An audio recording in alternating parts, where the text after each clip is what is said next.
Hello and welcome to Global Ideas, an initiative by Hong Kong Baptist University to bring some of the finest minds together to help us understand some of the complex challenges of our times. Now, for those of you who have been following our web pages would know that the focus of this series is to explore what is called the new Cold War.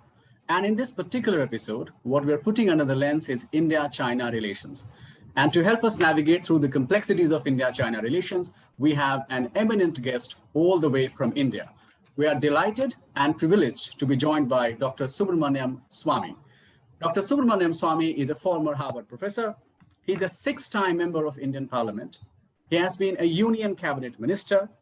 He's considered an authority over economics, mathematics, and foreign policy. He's one of the rare Indian politicians who is regarded all across the globe. But more importantly, he has played a pivotal role in cementing India-China relations. He has authored dozens of books, including Himalayan Challenge, India-China and Quest for Peace, India's China Perspective, and very interesting, the ideology of India's modern right, and so on.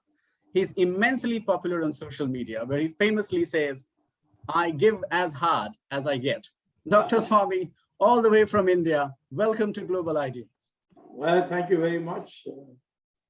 China is one of the countries which I admire. So, and I've long been many times to China. So I welcome in this context, in the present day context, for a discussion like this.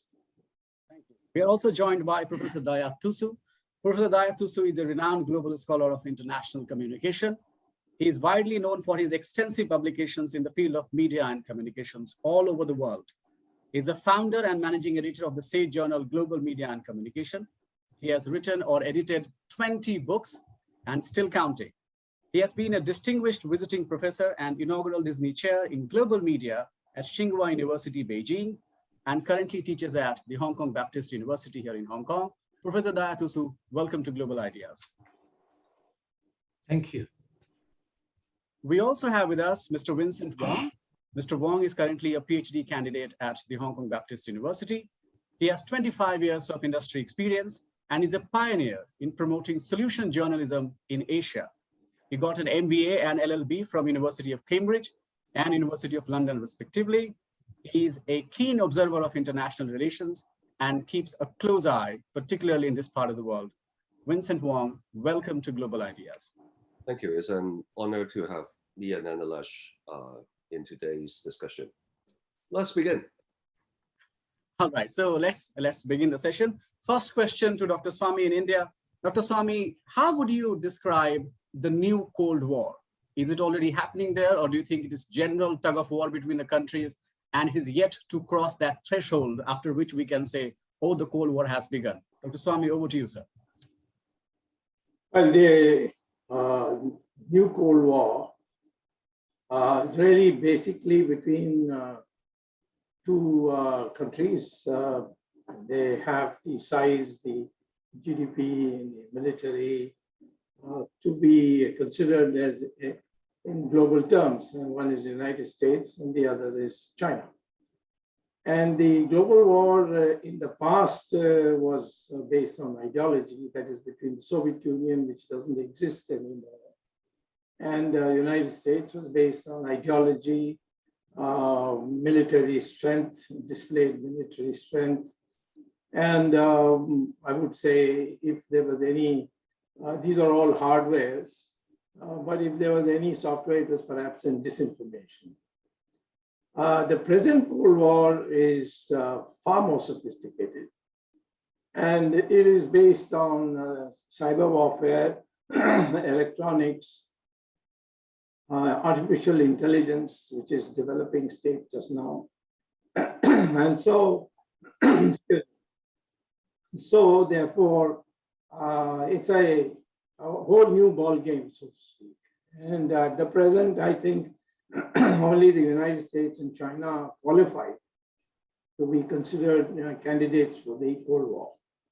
And this is sophistication requires analysis also to be very sophisticated, and it cannot be in any more army generals as per se or battlefields and so on. And so, therefore, interesting times are ahead. Right, right. So it's about cyber war, it's about AI, sophisticated technology, GDP, and economy. There's a lot to take in. We will try to delve into all of them. But going back to the India-China questions, that we'd like to begin the session properly with India and China question. Now, Professor Tusu, you have long held this position, and you worked on a project related to BRICS media, where you said that the understanding of the Chinese and Indians vis-a-vis each other is very, very feeble. So do you still believe that? Yes, I think it's not a particularly original argument, because there is extraordinary evidence to show that that is the case. If you look at how much India expertise there is in Chinese universities, for instance, or Chinese think tanks, you'll have to look very hard to find somebody who has that level of expertise, as against a think tank or a university in the United States or in Europe. Similarly, China expertise in India is extremely limited. I had the privilege to do my PhD in a notorious university in South Delhi, which gets a very bad name these days, although the Foreign Minister of India and the Finance Minister of India, as well as the person who heads the Niti Aayog, were students there. So even in that university, you have to look really hard to find people with real expertise on China.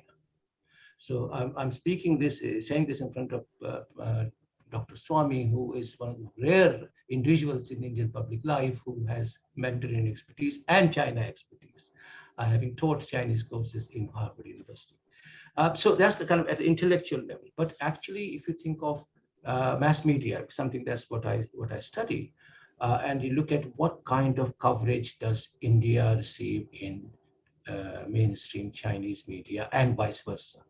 If you forget the business pages, because that's a very different discussion, actually the coverage is lamentably very, very low. And also, not just the quantity is limited, but the quality is also very limited. So, and I think it's not just a problem between India and China, it's a wider problem. As you mentioned, I was involved in this major project on BRICS media, Brazil, Russia, India, China, and South Africa. And one thing we found very strikingly in that project was that very little intra-BRICS exchange, not just China, India, India, Russia, India, Brazil, China, Brazil is very limited, because most of it is mediated through dominant media structures, which are based in the United States and to some extent the UK. So it's a structural problem. And I think, given that China is India's most important neighbor, so that lack of expertise also has then very serious geopolitical and cultural implications. And I think, especially in this the evolving Cold War context, I think that's a gap which needs urgent attention. All right. And also from the Chinese side, by the way, because they have very little expertise and interest in India also. In terms of what could be the way forward, we will definitely ask Dr. Swamy, and there is no dearth of expertise, at least on this panel. So we're very happy to have you, sir. So, but Vincent, we were talking earlier about the perception of India in the eyes of Chinese people and vice versa. Could you elaborate on that? I think as a person who started off my career in the government and then moved to the media, I think there is a constant differences in perception among the people of a place and how the government would like the people to see them or observe them. Are there any chances that the perception of the people in both countries are different from the perception of the respective governments? Or what are the differences? Should we differentiate between the people and the government when we talk about India-China relationship? Dr. Swamy, maybe?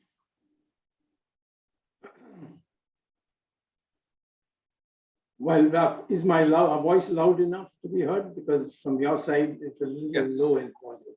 Yes, we can hear you. Thank you. First of all,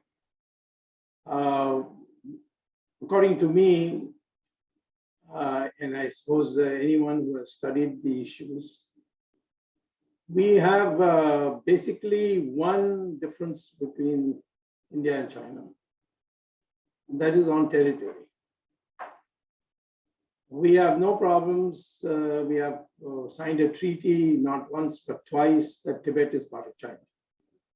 And I don't see any appetite in India for the large sections of opinion to say, no, we must change that.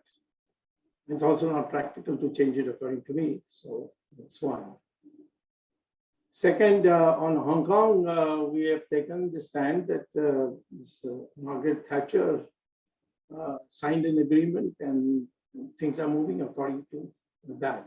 I'm not talking about the calendar, but I certainly think that it was always intended that Hong Kong will be a part of China once again. And then the economy will continue for some time to be what it was, but the Chinese mainland economy also became market, so that was not a issue. So nobody takes interest in the issue of Hong Kong because we think it's primarily the responsibility of Britain which signed the agreement, whether the agreement has been violated or not. Third is we have absolutely no interest in Taiwan. Like other countries, including China, we have commercial relations with Taiwan. But we have from day one in 1950 always regarded Taiwan as part of China. So therefore, we have no issue on that. But we do have an issue on the border. And I'll break that into two in terms of perception of government and perception of the public. And what the issue in my mind is, in the eastern sector, there was a line drawn by a British civil servant, Paul McMahon. And he, according to the book, in my book, I've given all these details, the Himalayan challenge. That line was never ratified by the British government. In fact, the British government opposed it. That's on record. Tibet also opposed it, but the Tibetan, the Tibetan person in the negotiation, Longen Shastra or something like that, he was persuaded to sign. By what means I can't say, but he signed it and he was disowned by Tibet. Of course, China never accepted this negotiation. So as far as the McMahon line is concerned, it was wrong for us to claim that we have a legally valid claim, but there's one shall I say, caveat, as the Indians call it, in this, and that is that the Chinese voluntarily agreed to the McMahon line as the border between Myanmar and Tibet. And it's in the form of an agreement. And it's not something I'm saying now, I've been saying many times. In fact, I've said it in China to Chinese leaders also.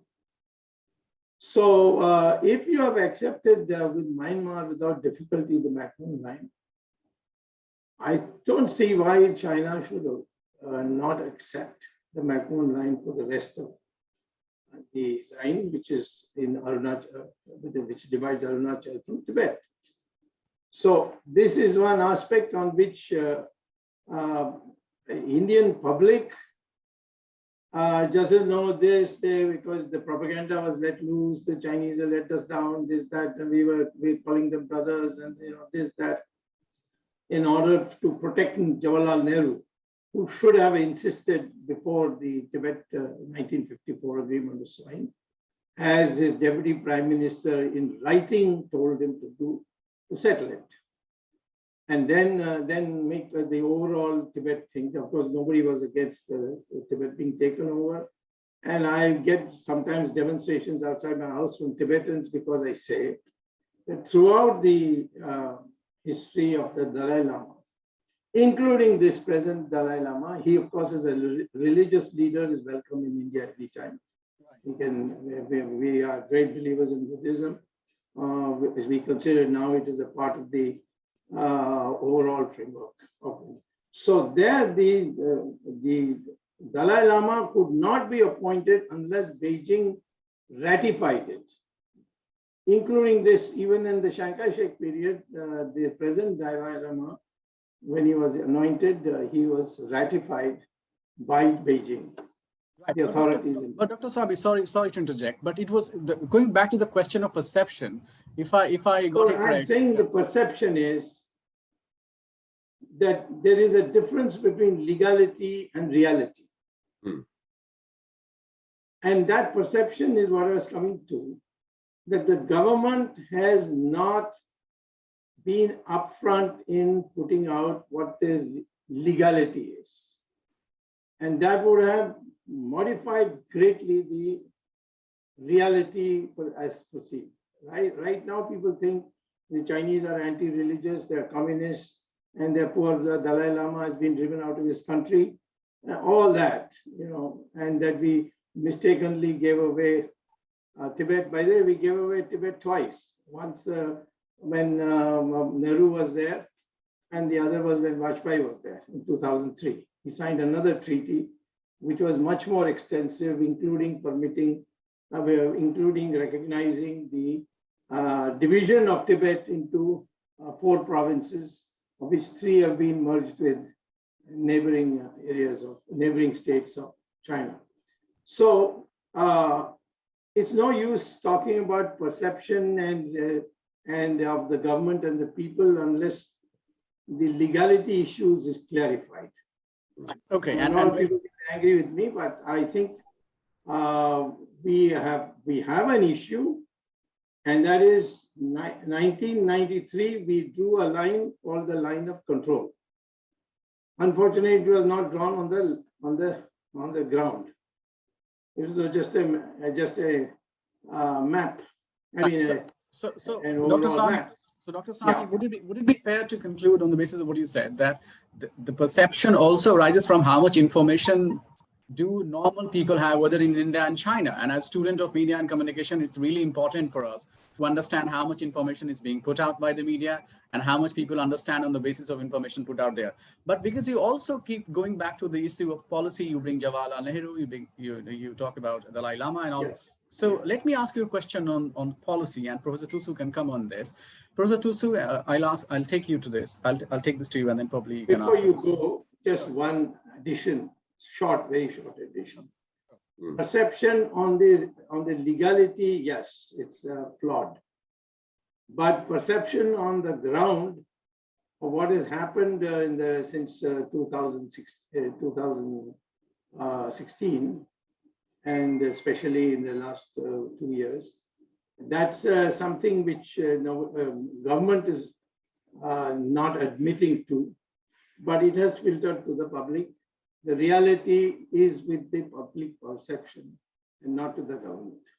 And if the government all over the world started accepting what is reality on the ground, the world would be completely different. But anyway, so Professor Tusu, you have been teaching globalization and media for long. And so if you can just help us understand what was the foreign policy of China and India during the First Cold War and today, and particularly if international relations is all about business and hardcore business and mutual interest, why is it failing today, Professor Tusu? I mean, there are very strong differences between the so-called First Cold War and Second Cold War, in the sense that, as Dr. Swamy alluded to, the First Cold War had an ideological basis to it. It was a very different world. And if you think of both India and China within that so-called bipolar world that is between, Soviet Union and Washington, everything else is like to fit into these 2 poles. That was never the case. The Sino-Soviet split took place way back in the 1950s. So the Chinese had their own version of communism. India also had, again, it's much maligned today, but it did have a policy which was non-aligned. They were not part of any of the camps.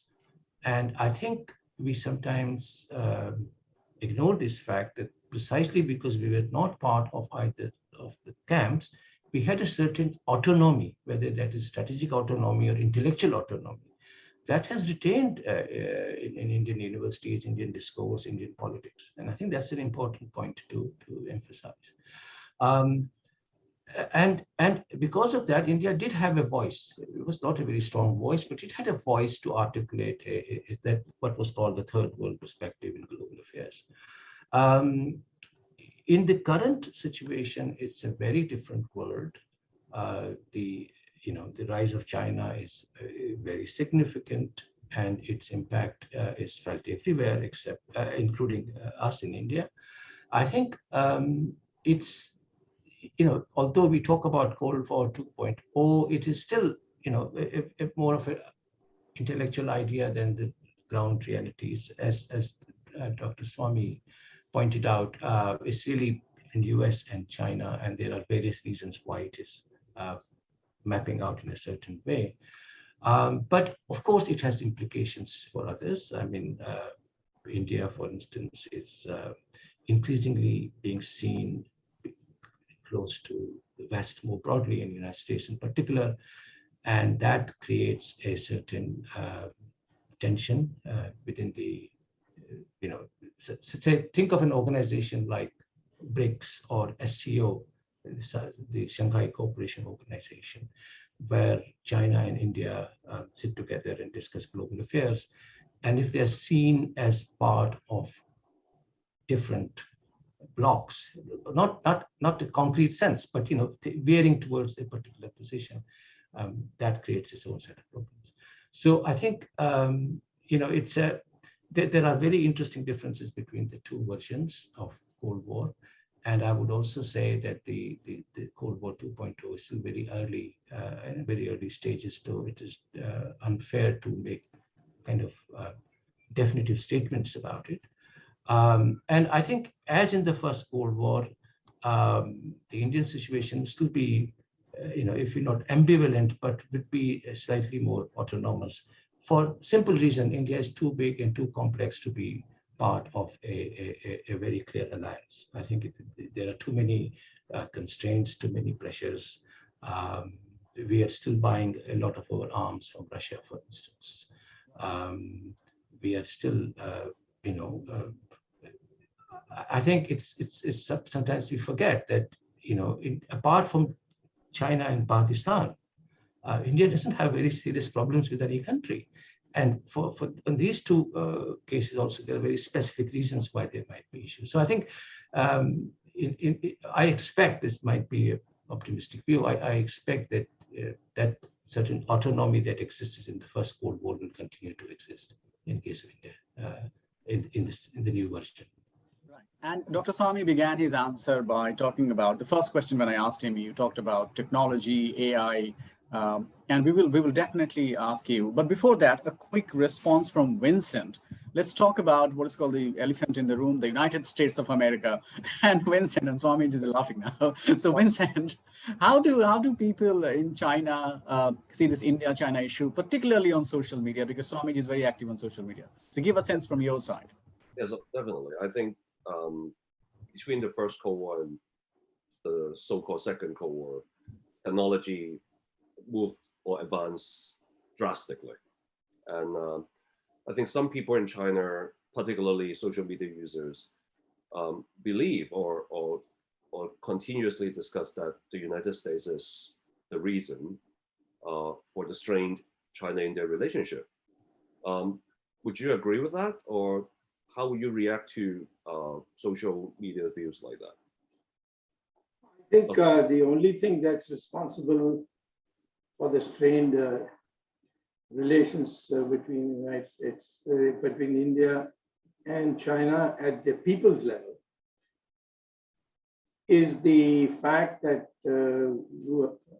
we believe that you have crossed, the Chinese PLA has crossed the line of actual control, which was a mutually agreed line, and are in occupation of areas in Depsang and other places in Ladakh.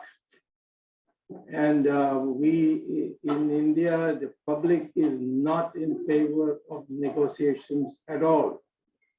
They say if China is a friend and wants to say that this is part of their thing, they should first cross back across the LAC and then negotiate with us. But the Indian government is going against public perception two ways. First, the Prime Minister is yet to say that China is on territory which was considered India under the 1993 agreement. And the foreign ministry officials and the national security officials, they are maintaining that China has yet not crossed the LAC. So I think there is a big division between the public and the government. And fortunately for BJP, I'm on the side of the public. So BJP can, in a future situation, say that, what was earlier the stand is not really decided by BJP as a party. So anyway, the fact of the matter is that I don't think that any negotiations between India and China, whether the United States is influential or not. United States, by the way, its influence has now started waning after the initial enthusiasm, because we have been doing things which, what he talks about the autonomy, Professor Daya just now talked about the sense of autonomy. We have been passively autonomous, not actively autonomous, as in the non-aligned movement, by participating in BRICS, participating in SCO. Now I think we are also participating in a Chinese proposed military exercise with Pakistan in it. I think, and then the visit of the Prime Minister to the United States has been much less than expected. And we started on Quad with the Americans, and then now the Americans have split that into a number of Quads, and reduced us to environment, and reduced to the Quad to the one in which we are, to environment and I think vaccination. Right. So I think that is why it becomes a very complex issue, because we start discussing from one point and it just snowballs into something else. It starts from border issues and it goes into environment. So there's no easy answer to any of the questions that we're asking. Sorry, go ahead, Professor Tusu. Sorry, I was just going to add another dimension to this India-China relation, which has not been mentioned, which is the enormous trade imbalance between India and China. Issues surrounding surveillance and data, etc., which are connected to the Cold War argument, if you like. The banning of TikTok, for instance, which had the largest audience in the world in India last year, and other apps. So I wonder whether Dr. Swamy would like to reflect on that economic dimension, because after all, you are a very eminent economist, and if it not been for some of the circumstances, you probably would have got a Nobel Prize for it. Well, when I was Commerce Minister, the first trade agreement was signed by me in Beijing in February 8th of 1991. And till that time, we didn't have any trade agreements at all, and the Chinese were actually declining the past governments, but I was able to sweet talk them into signing it, and they did sign it. And trade has grown tremendously, but finished products come from China and raw materials go from India. That's the broad thing, and that's made a lot of us unhappy. We think that it's a friendly exchange, then it should be a little bit of both on both sides. Certainly, China's finished products are great craze in India. iPhones, even Diwali, our festival, firecrackers come from China. And I was told that the great big long, a huge statue of Sardar Patel built by Narendra Modi was also made in China. So therefore, China and India have a long history. I may make a short point before handing it back to you. China and India have a very long history. It has never, unlike Europe, even have one single conflict all through history. The first conflict took place in 1962. So the mutual respect of the Chinese people for the culture of China, in my case, the cooking of China also. I like the Chinese vegetarian foods the best. I sometimes prefer it to even my own country's food. So there's so much about China which impresses people. The progress you've made has had a huge impact. But because we came after long years of fighting foreigners in our country, and finally splitting the country to get independence from the British, we are very sensitive about territory. And that's where it has all been derailed. But from the sensitive issue, I think let's go back to now some solution-oriented conversation. Like I was watching one of your interviews, Dr. Swamy, in which you say that India, China, and US should somehow come together, work on some projects to diffuse tension.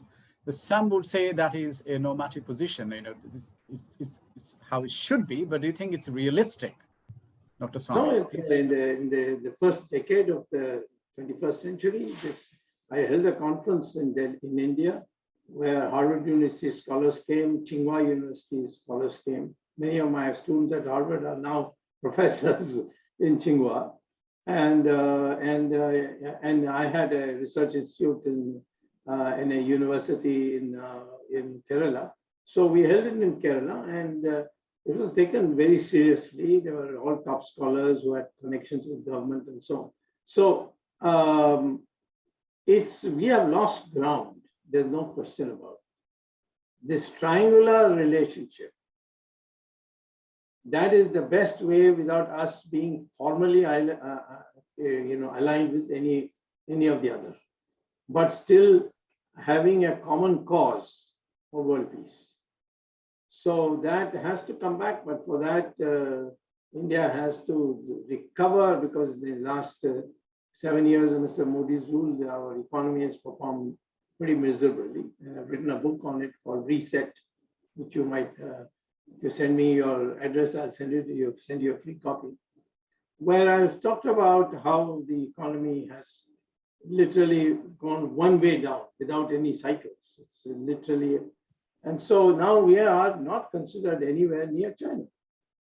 So therefore, we can't be part of the triangle. But other things we are the second largest population, very close to becoming first in another 10 years. GDP, which is third largest in PPP terms, that is purchasing power parity terms. And we got a huge agricultural area, which has the lowest yield per acre. So the potential of India is tremendous to become in the same league as the United States and China. But at this stage, I don't think I can talk about it. And certainly any cooperation with China without the Ladakh area being vacated, but I find it's going to be very tough. So I'm coming to you, Vincent, but before that, a quick reply from Professor Daya Tusu. Professor Tusu, Dr. Swamy refers to the potential that India has and how amazing China's growth story has been. But the question is, what do you do with this potential? Like, for example, a lot of experts recently warned Australia, saying that, it's better that you don't side openly with the United States. When it comes to India, what are the choices, or do we have any options other than siding with the US? Or, what are the real prospects of India getting closer to China? What do you do with these organizations like Quad and AUKUS, Professor Tusu?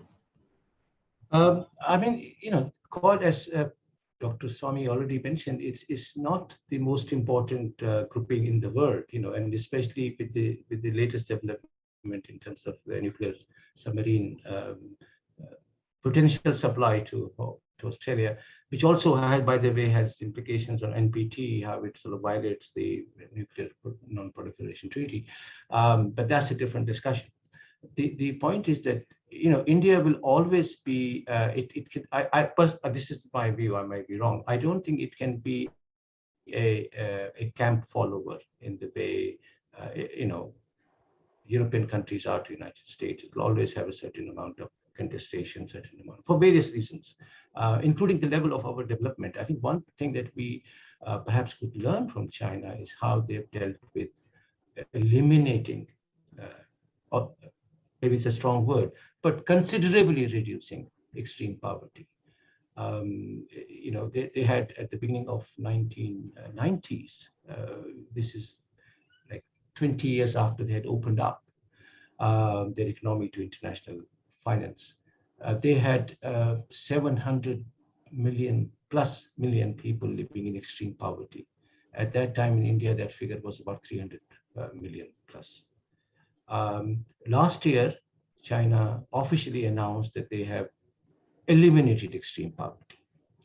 And India still has up to 200 million people living in extreme poverty. In fact, the largest number of poor people in the world live in our country.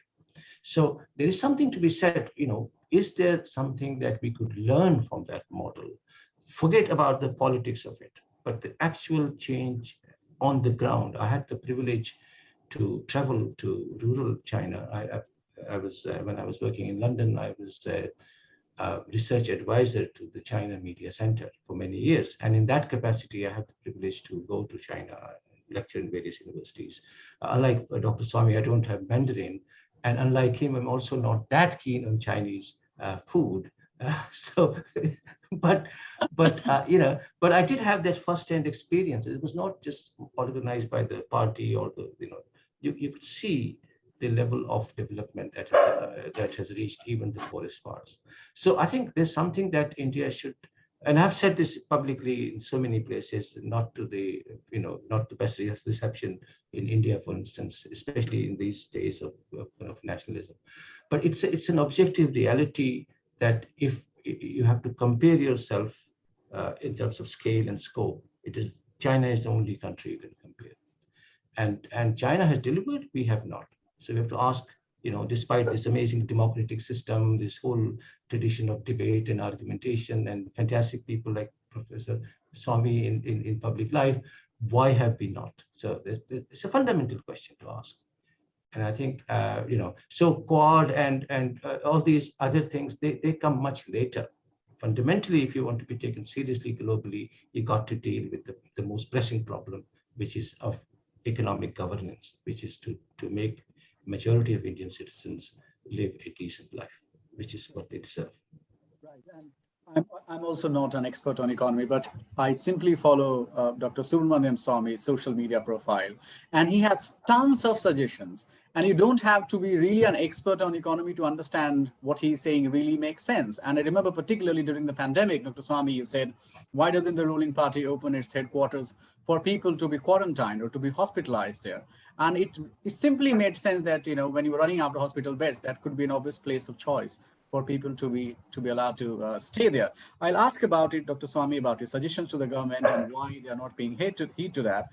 But Vincent, you are an expert on media and a pioneer in solution journalism. Now, we are seeing a rise of nationalism in India, in China, I mean, Britain, in France, everywhere, right? So can you give us a sense about why is there a sudden rise of nationalism everywhere? And do you think it does anything to people's perception, people's understanding, and especially India-China relations? Vincent? I think the rise of the social media, or let's say the embodiment of social media in our lives, actually changed the narratives and how we see the world completely, if I may. Because I know Dr. Swamy from the social media, and now I finally meet you via Zoom. And that becomes the day-to-day interaction mode of us now. And I don't think we're going to change it very soon, even when the pandemic is settled, and it becomes our new mode of interactions, not only communications, but interaction with each other. And that's actually have a profound impact on people's interactions, people's views about the world. So I think what the Dr. Swamy said earlier about passive autonomy in the Cold War relationship is quite interesting, because we are all passive in a way because we are all in this virtual world right now. And I would like to ask Dr. Swamy and also the professor, how should we interpret the role of social media if there's a Cold War 2.0? Are we really having a Cold War 2.0, or is it the media or even the academics try to put all the countries in the Cold War frame so that we can have a fruitful discussion, including the one we are having right now? So that we can create content to continuously to entertain the media, the people, and all that. Is it even real? Are we really in a Cold War relationship? Is doing some active engagement, like solution proposed by Dr. Swamy, let's eliminate or break the narrative by doing something together, then we can move on to a new world. How would you react to that, Dr. Swamy? What you say is very appealing. As I told you, it's in my analysis of India today, I think we have run into a roadblock which we have to clear. And that is Ladakh. You may say, what are you fighting about small pieces of land? I said, in that case, China is 3 times bigger than us in their territory. It can lay claims, but it should negotiate, but not by sitting here and then negotiate. I mean, I'm against the government negotiating with China because it appears that with China sitting on the territory which we think was mutually agreed in 1993, in 1962, I don't really blame China. In fact, my book Himalayan Challenge has reproduced a transcript of the talk between Mao Zedong and Khrushchev, which makes it very clear that he was most reluctant to use military force. And I know from our end, we were being encouraged to by all kinds of forces to do so, to take military action. So coming back to the point, I would say that there should be perhaps first a political dialogue as to how to get back our relationship in back on the rails, so to speak. What is it that we can do? What is it that China can do? And I'm saying that this is a very small thing from, I believe in the requirements of the situation. And till that happens, the Indian people are not going to accept any in fact, the Prime Minister has lost a lot of ground. And you can see that in social media also, the criticism that is being made.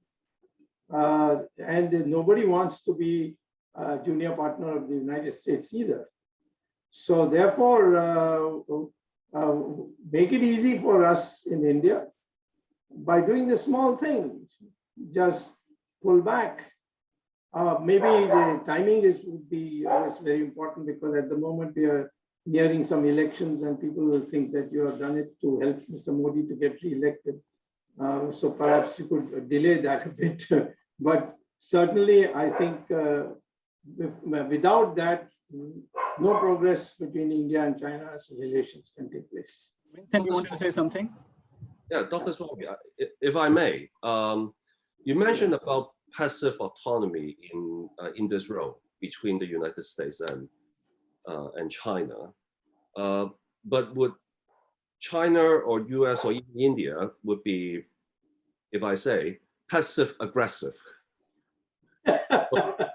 So being passive in order to make a stance and let the people do the work. Or in social media, because you have been very active in social media. How do you see the role of social media users in international relationship? Our social media is dominated by foreign interests. we yet have not been able to do it. We have an Indian one, but it's not taking off. And so I think social media is not the right place. Right now, the right place is emotion. Mm. If I can make one emotional move, today I have a big name in the country because I've been so aggressive about the situation on our border. In fact, your GSTN or CGTN TV has called me the most hated figure in China. I don't know if it's true or not, but certainly that has helped me in India if it's not helped me in China. So because I am the only person who's saying aggression has taken place, it's a violation of the mutually agreed treatment, and they must go. And this has given me enormous leeway to do things. And for tomorrow I have to say that we should now, in view of step 1, step 2, improve, return back to the old thing and improve our relations with China, people will accept it politically. But Swamiji, yes. I don't think you are hated in China. I think, as far as I know, I think after 1962, you were the first Indian politician who was sent on an official visit to talk to the Chinese. And before I ask this question about social media, and Professor Tusu has been talking about the rise and probably the potential of what could be described as an Indian internet, I'll ask Professor Tusu about it. But Dr. Swamy, please reveal, why is it that in the decades of Indian history that we see, especially in terms of India-China relations, you are the only politician who has been given unprecedented and unparalleled access by the Chinese authorities and government? What makes you so special? Why do you have this certain special relationship with the Chinese? I don't trust that people hate you there. But yeah, why have you been so close? Well, first of all, I'll tell you a secret, which I've not publicized. In 1980, Chinese economy was in shambles. And McNamara was the president of the World Bank. And he wanted to give Chinese a fat loan, for which the Chinese said we can't pay the normal interest rate, so you have to give us concessional. There's a category called concessional category, in which India got 40% of the money, and the other countries who are unable to have an economic problem, they got the remaining 60%.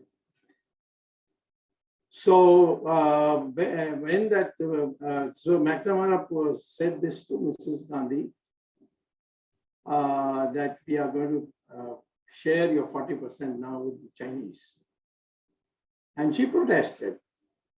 And she quoted a number of American scholars on the per capita income of China, which was above 400, which was the cutoff point for it. And mine was the only study published by the University of Chicago Press, which said that China's per capita income in 1980 was $250, more or less on par with India. And McNamara accepted that. And Mrs. Gandhi, in fact, called all the economists and the officials of India to hold a seminar to prove my estimates are wrong. And I was asked to lead that seminar.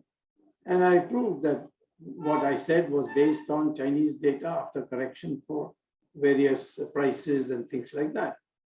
So that led to the Chinese ambassador coming and expressing thanks. And the next thing I know is I got an invitation for Chairman Deng Xiaoping. And I had a one-to-one meeting with him. And I made a request to him that he should allow Indian Hindu pilgrims to go to Kailash Mansarovar, which the Chinese had not agreed since 1949. So he agreed. And in my book, I have reproduced that conversation with Deng Xiaoping. That led to the thaw in India.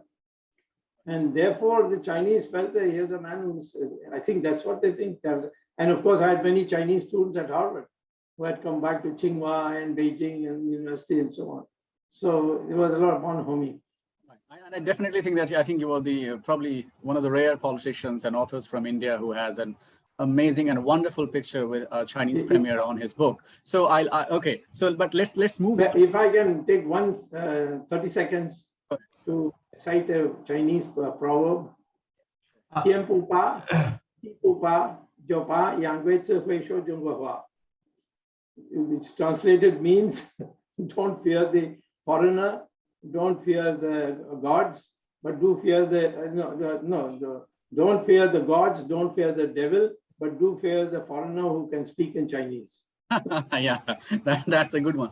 Professor Tusu, yeah, please go ahead. And also, if you could, I just have a very short follow-up question, which is that given, this is addressed to Dr. Swamy, given your extensive expertise and knowledge and context in China, why is it that despite having this very strong tension between India and China, last 2 years particularly, why hasn't the government of India tried to use your expertise to resolve this? I mean, because you have a track record of doing it and doing it at the highest level. I did it for Narasimha Rao, yes. I believe that from whatever I have learned, that Mr. Modi, for what I consider absurd reasons, thinks of me as an alternative, as a competitor. And I am not only known as an economist, but I'm also known as a man who fought the emergency. I have a political standing. And he has been not only against me, but he has been against many others who he considers would be political problems for him, political challenge to him. And so he has kept me out of that in everything. The only force which is keeping me intact, because many others intellectuals have been pushed out of the party in the last 4 or 5 years. Mr. Arun Chori is very well known. He was expelled. Mr. Former Finance Minister, Mr. Yashwant Sinha, was expelled. Shatrughan Sinha. So I think that's the only reason. There is no other reason. I've been a minister twice before, and the Prime Minister never had a problem. But in his case, it is general problem. I mean, it's a malady.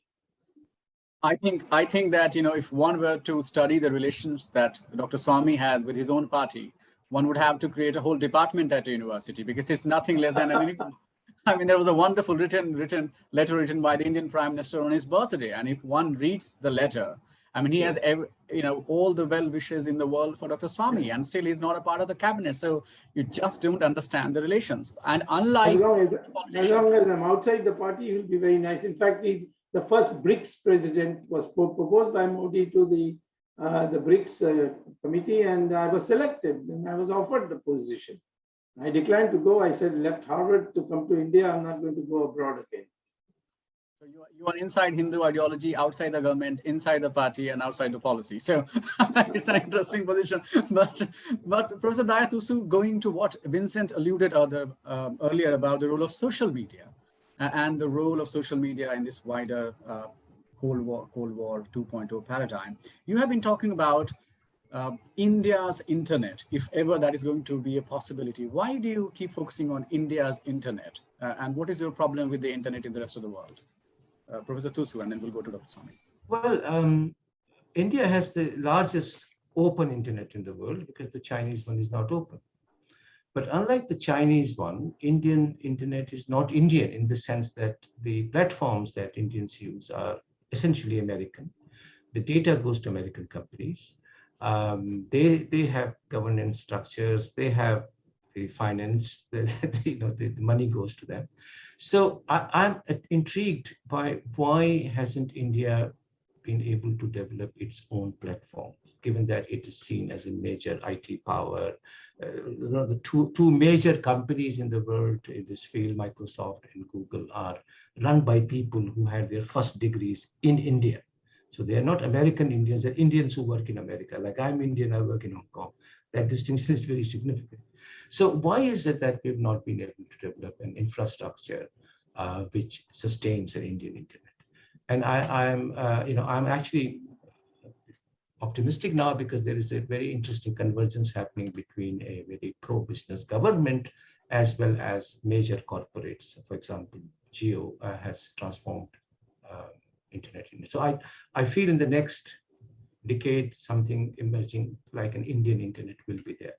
But but we don't want the kind of Chinese model also, where the state has total control on what can be cannot be said. India has a very open internet, and that's one of the strengths of that internet.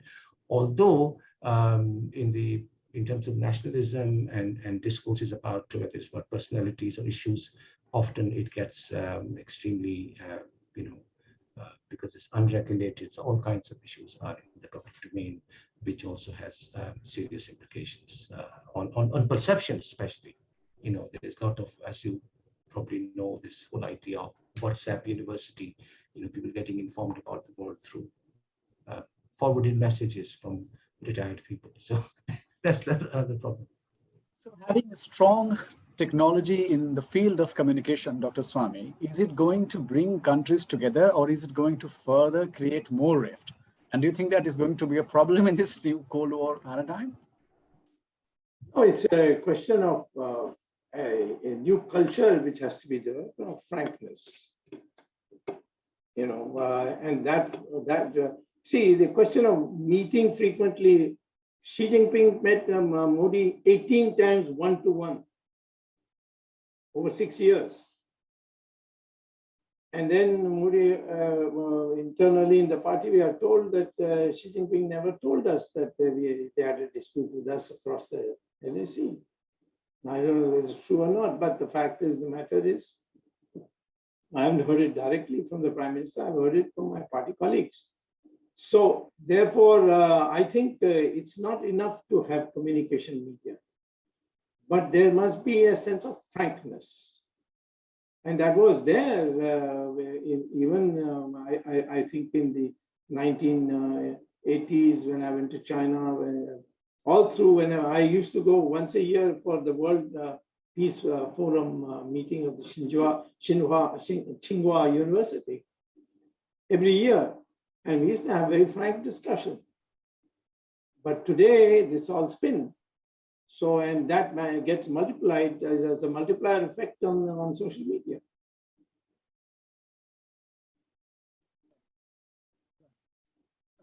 Vincent, last comments about, because as Professor Dayatusu talked about an Indian internet, potential internet, and also, but it shouldn't be largely controlled by the state. Now, given your expertise on solution journalism, do you think that if internet is completely controlled, or do you think it is possible to completely control internet? China may be an exception, but even there, people are somehow exposed to what is happening in the rest of the world. Somehow the global content infiltrates.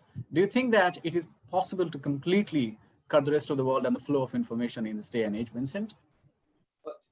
I think the problem that we are facing right now is that people no longer can compare solutions equally, because the social media has confined us into the so-called echo chamber. Whereas in the mass media can help people to compare, or at least tell people that this is apple and orange is different. So we have the old Cold War or the Cold War 1.0 because we still have the memories of the hot wars. But now we are comparing the Cold War with, we are comparing Cold War 2.0 with Cold War 1.0 without really contemplating a larger scale global conflicts. I think that's what we, like academics, intellectuals, should do, like letting people know how things could go if we continue to this direction. I think a sense of frankness, including the breaking of bubbles among people. So can we do that? Because we also mentioned another elephant in the room is that we have a very westernized social media. So we need the India's internet, and we already have the China's internet. But how can we communicate without or with the Western influence? How should we juggle with that? I think that's what seasoned politicians and academics like Professor Tusu, and also us, like the younger generation, should work on. Can you show us some guiding lights of how should we move forward, Dr. Swamy, Professor Tusu? That's the hope of the future, because I have to not sound like a broken record. At the moment, I don't think this is a possibility because of what I mentioned on Ladakh. So you don't understand. I mean, I have your local diplomats who sometimes communicate with me. I'm telling them that you don't understand. This is connected with our struggle against the British. It's connected with our wars with Pakistan. And this is a very, very sentimental issue. It's made it very difficult. Congress party has become irrelevant on this issue because they are not able to take a strong stand. And tomorrow I'm in that kind of position because I've taken a strong stand. And tomorrow, if I start advocating something which is conciliatory, people will not misunderstand. So, but as of now, I don't think this is a reality. This is a real possibility. You have always taken a strong stand. And when Vincent talked about the role of conventional media in developing the understanding on issues, I very well remember Dr. Swamy calling a very famous anchor on Indian television a dumb and liar and stupid. So I'm not sure if he's very convinced with the idea of conventional media giving you all the wisdom. Professor Tusu, a quick response, and then we'll go to the final comments. Well, I mean, the primacy of West is a reality in our lives. So to suggest otherwise would be naive. But West, there was I think 2 years ago, this is annual Munich Security Conference, and the theme for that conference was Westlessness. So they were talking about this whole declinist argument, which is also very strong in parts of the United States. So I think there is some shift happening, and that would eventually lead to, alternative perspectives of global affairs. And I think it will, as of now, there are reasons why the West and particular parts of the West dominate. And I think that's not going to go away anytime soon. But you guys, the young people, have to think. I always say to my PhD students, come up with your own theories. Don't just rehash what has already been published. And that's a big project that takes time. And I think these kinds of conversations are also contributing to that. That's what I would hope. Right. And final comments, Dr. Swamy, how do you see the new Cold War unraveling in the next 5 years? A bit of prediction from your side, sir. It depends on who's going to be in power, you see. In the case of India, we have regular elections, so you cannot be sure. And then you see this, the difference that Modi has made to decision making is he has centralized it completely. And if we have somebody who's more consultative, as Narasimha Rao was, then I think we could have, and Narasimha Rao produced in a growth rate which took us from 2.5% per year to 8% within 5 years. And the whole economic reform took place. It's this consultative approach, not just flabby consultative approach. Mr. Vajpayee lost the election because he was too flabby. So I think I can't predict except to say Mr. Xi Jinping, whether he'll become more moderate, because what he has done, one has to explain why for 18 one-to-one meetings, Mr. Modi says he was never told anything about it, according to party people. So after that, suddenly this happens. So therefore, Mr. Xi Jinping, I don't know what the Chinese system is. I think he's been elected for life, if I'm not wrong. So it's going to be very difficult unless the leadership changes its attitude or the leadership itself is changed. All right, we'll have to leave it there. Thank you very much, Dr. Swamy, all the way from India, for joining us. It was wonderful talking to you. Thank you so much, Professor Tusu. Thank you very much, Vincent, for joining us in this session. That's all we have in this episode of Global Ideas. We'll see you soon. If you have any feedback and comments, do write to us, and please follow our social media page for all the latest updates regarding this series. We'll see you soon. Take care and goodbye. Thank you.